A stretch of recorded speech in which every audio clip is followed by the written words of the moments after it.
Hola, buenas tardes, buenos días, depende de cómo esté mirando esta presentación. Te doy la bienvenida a esta pequeña conversación que vamos a tener, que la llamé Descubriendo la Investigación. Me presento, mi nombre es Sergio Daniel Conde, soy doctor en Psicología Social, vengo del área de informática, tengo el título de licenciado en informática, soy docente de la Universidad Siglo XXI. Hace muchos años que estoy trabajando como investigador. Entonces te vengo a ofrecer un poquitito algunos conceptos relacionados con la investigación. Vamos a hacer un poquito de historia, cómo empecé, cuáles son las incertidumbres cuando uno se inicia como investigador dentro de cualquier ámbito, dentro de cualquier disciplina. Y uno se pregunta, ¿cómo empezamos a investigar? ¿Por dónde empezamos a investigar? Esto es un poquito la experiencia que tuve, que uno tiene que atravesar a medida que van pasando los años.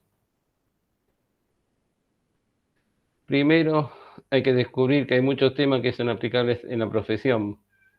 ¿Y cuáles nos sirven para aplicar?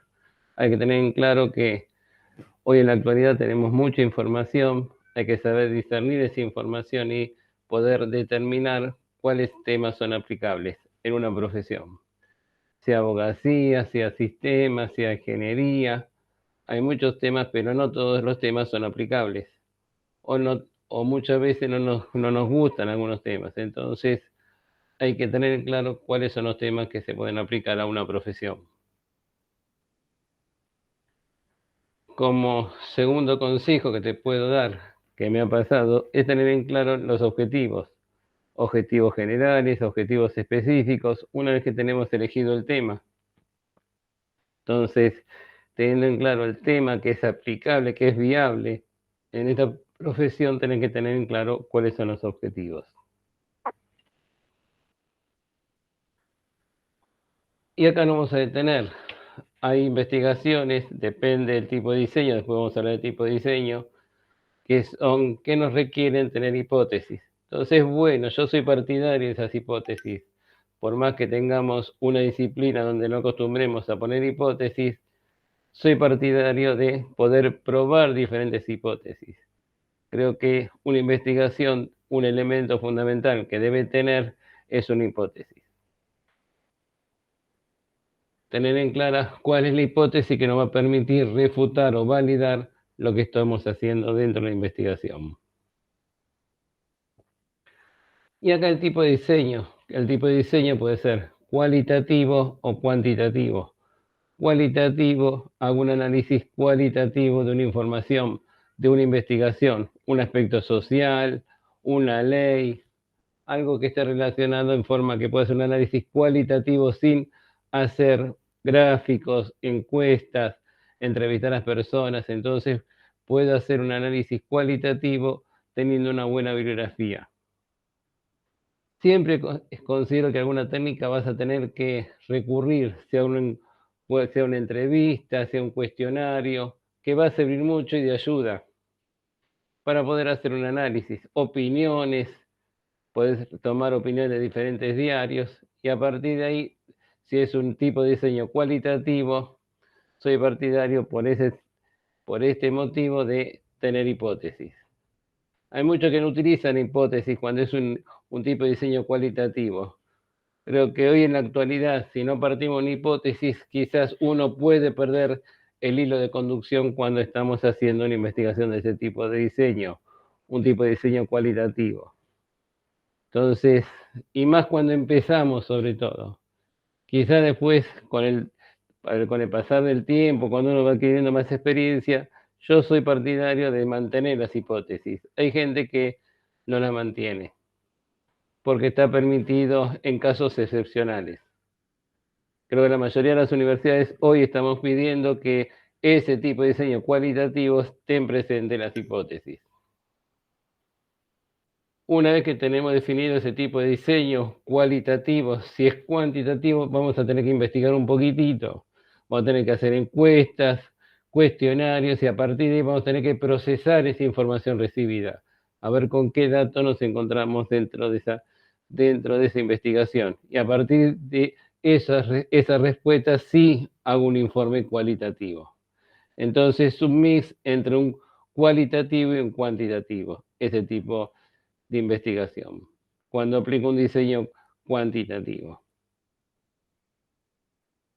También hay que recurrir a ver si hay antecedentes. ¿Y cómo vamos a averiguar los antecedentes? Ahí tenemos que ir a las bases de datos de las bibliotecas, a bases de datos científicos. Las bibliotecas de las universidades nos dan acceso a esa base de datos científicas. Algunas tenemos Scopus, Cielo, como algunas de las bases de datos. Entonces, esas son las verdaderas bases de datos que nos van a dar una idea del tema que uno está investigando. A ver si hay antecedentes suficientes, si hay algún antecedente a nivel mundial sobre esa línea de investigación que uno quiere tener. Entonces, tengan en cuenta la búsqueda eficiente de esos antecedentes en la base de datos científica y no nos guiemos tanto por un Google académico, que si bien es válido, pero pierde potencial comparado a esta base de datos científicas. Continuando un poquitito, también tenemos que tener en cuenta qué autores nos apoyan la investigación, autores relacionados con esta investigación. ¿Qué autores nos va a servir para poder plasmar esa investigación? Entonces, un paso a paso en forma secuencial e interactiva que uno va descubriendo esa investigación. Y lógicamente respetar las normas APA. Están los manuales donde se dicen qué tengo que respetar y cómo va a ser la escritura respetando las normas APA. Les sugiero conseguir ese manual, se puede conseguir digital, hay manuales de normas APA digitales donde está todas las últimas actualizaciones de las normas APA. Y en la actualidad, ¿qué pasa? Es un poquito la experiencia que estuve contando de cómo empezamos. ¿Qué nos está pasando en la actualidad? ¿Seguimos investigando? Si yo me planteo esta pregunta, hoy la información es dinámica y por lo tanto es mucha información. Estamos en la era de la información. Tenemos información que sirve y tenemos mucha información que no nos sirve.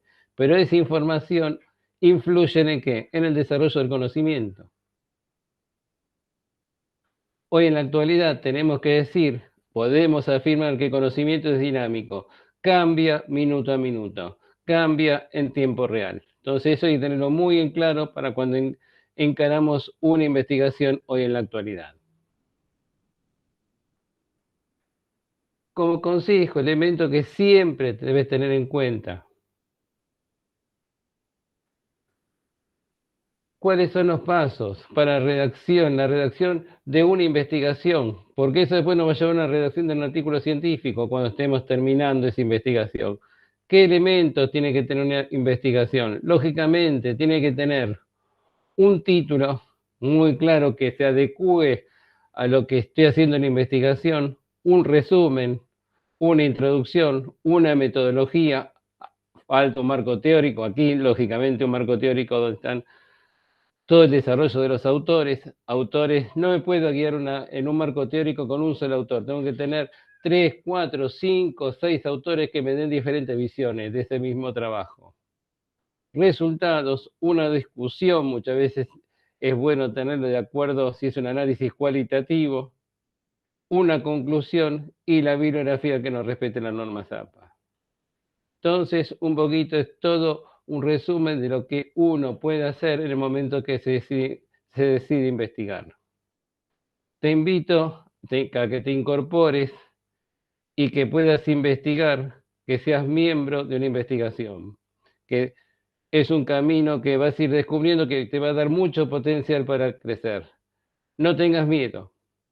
Así que cualquier cosa, acá te dejo el email, Sergio Daniel Conde, ahí está el email, drcondesergio@gmail.com y nos vas a encontrar a disposición para cualquier duda que se te presente para hacer un acompañamiento a nivel de investigación.